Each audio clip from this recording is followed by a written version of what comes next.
સુરત શહેરના પાંડેસરા રામેશ્વર ગ્રીનની પાસે આવેલ એસએમસી ધાર્મિક કાર્યક્રમો માટેના તળાવ પાસેથી આવેલ ખાડી બ્રિજની પાસેથી હાથ બનાવટની પિસ્તલ તેમજ કાર્ટીઝ નંગ 4 સાથે 2 ઈસમોને ઝડપી પાડતી સુરત શહેર ક્રાઇમ બ્રાન્ચ।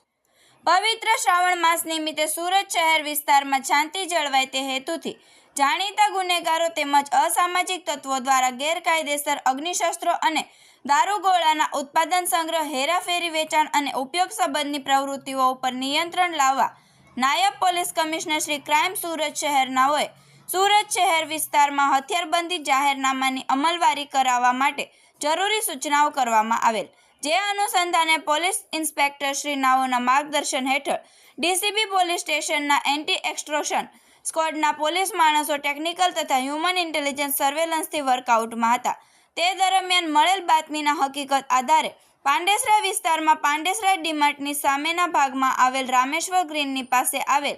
એસએમસી ધાર્મિક કાર્યક્રમો માટેના તળાવ પાસેથી 2 ઈસમો નામે જયપ્રકાશ ઉર્ફે ખરગોશ રવિન્દ્ર ઠાકુર અને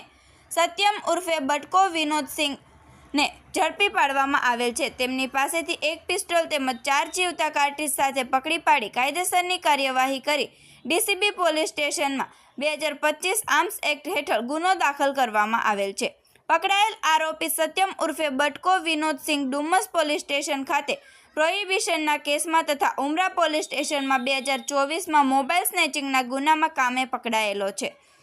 અને આ લોકો પાસેથી 1 પિસ્તોલ કિંમત ₹30,000, જીવતા કાર્ટીઝ નંગ 4 કિંમત ₹400, મોબાઈલ ફોન નંગ 2 કિંમત ₹10,000 આમ મળી કુલ મુદ્દામાલ 40,400નો જપ્ત કરવામાં આવેલ છે।